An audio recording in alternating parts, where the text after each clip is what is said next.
The Bliss Business Podcast, the show about empathy, connection, and consciousness in business. Today's episode is brought to you by Zero Company, your paid search, social media, and programmatic ad experts. Hello, and welcome back to the show. In this short Empathy Expansion Kit episode, we are covering the role of HR in fostering empathy. I'm Stephen Sakach here with Tullio Siragusa. Hey, Tullio. Hello. Let's do this. Yes, sir. So HR often starts with the hiring process. So I want to cover that briefly. But so for us, empathy is it's a really valued skill in the hiring process. Of course, we want to make sure you're technically skilled in whatever the area is we need the help in. But I've seen candidates who are highly skilled where I just didn't think it was a good cultural fit with us. And that made a difference. Honestly, that's been rare, though. I do feel like most people, when you get down to it, can fit into our culture that we have here. But we do stress a lot of empathy. And, when you're looking at how to build this empathetic organization, a lot of experts say the number one thing is to hire people with emotional intelligence. So, we try to do that a bit, but obviously, you're already got people who you've hired probably at your company, and you're going to have to make a shift in some things if you want to do that. And one of the things too on the hiring process that I also wanted to mention is that lately we've gone to having the teammates who you're working with do the hiring, and I think that kind of makes the most sense. They're probably, you're going to need some HR guidelines for them on what can be asked and not asked. But this is really one of those keys to the self-management principles out there, is when you've got like these self-management teams, it's like, well, the team's going to do the hiring, because ultimately they want to see who fits with them. And I think that's a really good process to probably bring the team empathy into it. But like I said, what about if you've already hired everyone and you're working on building empathy in your organization? I think the future will really be centered around employee wholeness, shifting away from kind of the traditional roles and responsibilities to take a more holistic approach to employee well-being and personal development. What's that look like, Tullio? Well, there's probably two key things, maybe three key things that need to be focused. One is holistic well-being initiatives, and the other one is personal growth and fulfillment. So let's talk about the holistic well-being initiatives. What can a company do? What can an HR team put in motion? So, mental, physical, emotional, and financial health is the goal here. These key elements. So HR can play a role in providing support for employees related to their health by giving access to programs and resources for things like stress management, physical fitness, financial literacy, mental health counseling, and even mindfulness. There are a lot of companies that have invested in providing days where you can come in and have meditate, have access to all of these things. And this could also include fostering and encouraging to do regular mental health days, right? There's a sort of defined line of when is a sick day. Well, I don't feel good, and you take a sick day. Maybe you have a headache, or you're in bed. But what if you're just overwhelmed? Like, I just need a break. I just need to turn it off for a day. All right. So maybe you need a mental health day. And then also giving access to wellness resources, like even on-site therapy or virtual mental health support. And a lot of stress happens around financial issues. So supporting employees with financial planning workshops helps too. And of course, fitness membership, exercise is a known great way to manage stress.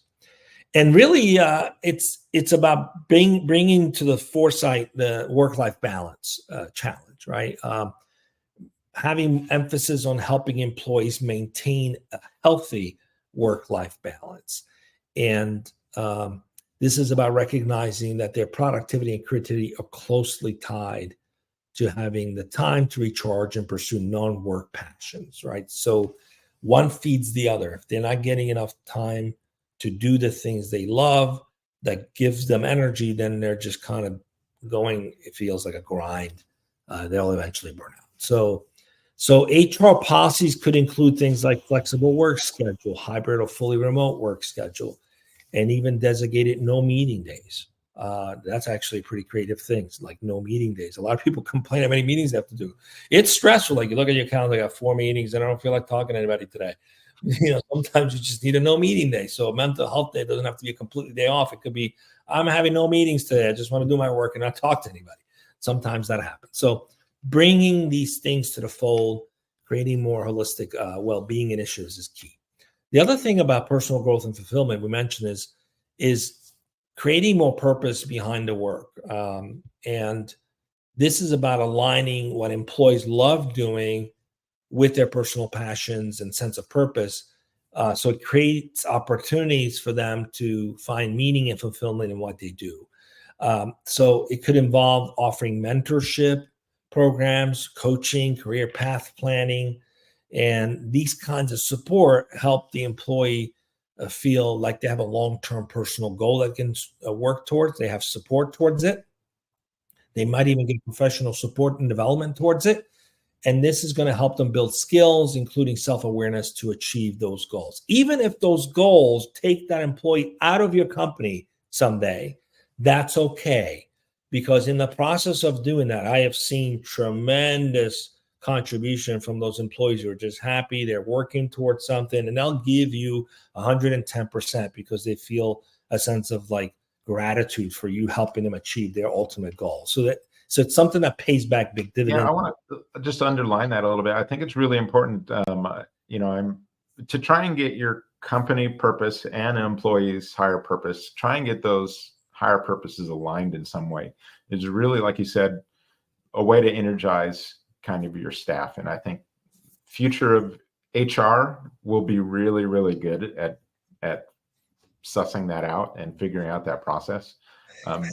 Yeah, I got to tell you, I don't see HR or even leaders asking employees what they really want to be doing with their lives. What are their dreams?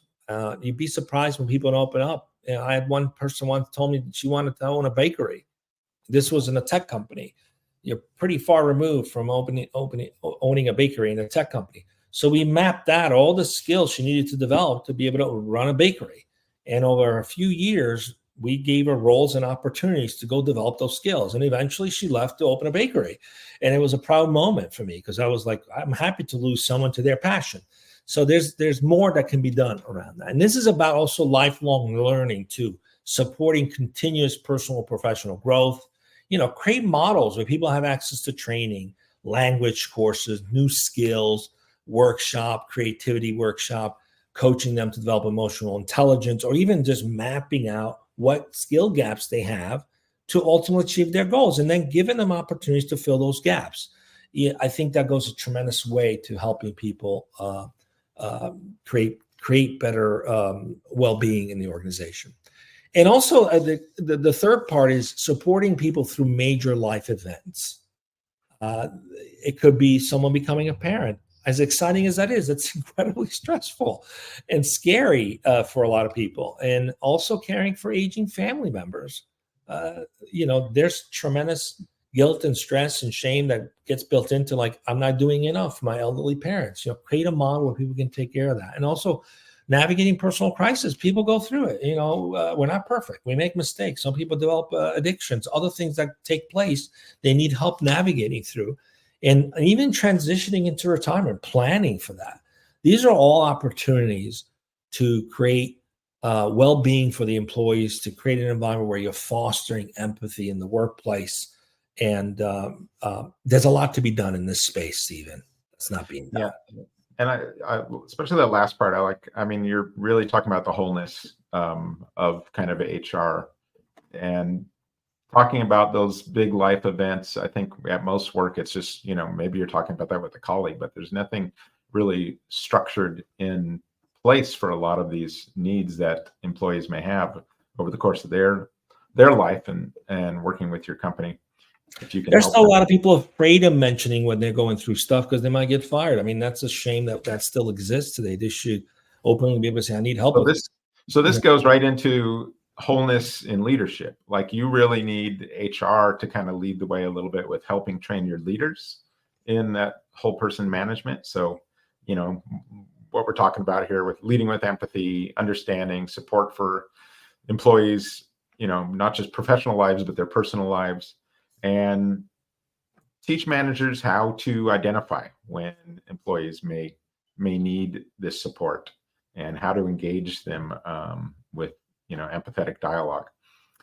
And I think what you also see when we talk about some of the higher consciousness sort of businesses, you also see leaders more as coaches and mentors, where they kind of get into that role a lot more than just talking about the KPIs and all that stuff, right?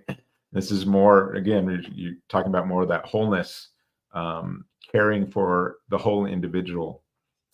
And so I think that's going to be a key part of HR going forward, is really trying to bring out that wholeness. Tullio, companies, they're also changing their name from like human resources to other things. There's one I've seen it that just going the wrong way. That's human capital management. Oh my gosh! No. Why are you? They're not instruments. Yeah, that is kind of in the wrong way. But you've got some other names that people have been coming up with, like instead of HR, it's like people and culture, which I love the way that just sounds and gives the purpose of that part of the company.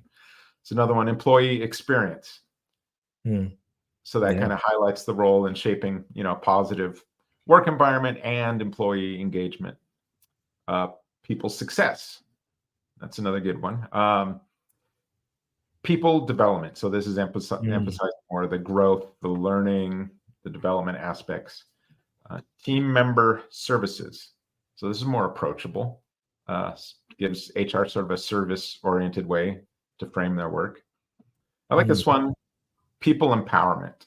So that focuses on empowering employees to contribute to the company's success in multiple ways, and could just be also empowering them in their personal lives as well with some of those things we were talking about already. Another one, people and well-being. So that kind of emphasizes the wellness aspects alongside HR. But yeah, let's change up how we're talking about this. I think even just from that standpoint, don't call it human capital management, please. Resources. Yeah, this is not. Let's abandon that. To be exploited or capital to manage in that. So that's it for today's episode. Catch us again tomorrow as we're live with our guests. So join in, ask questions, and we'll see you on the next Bliss Business Podcast.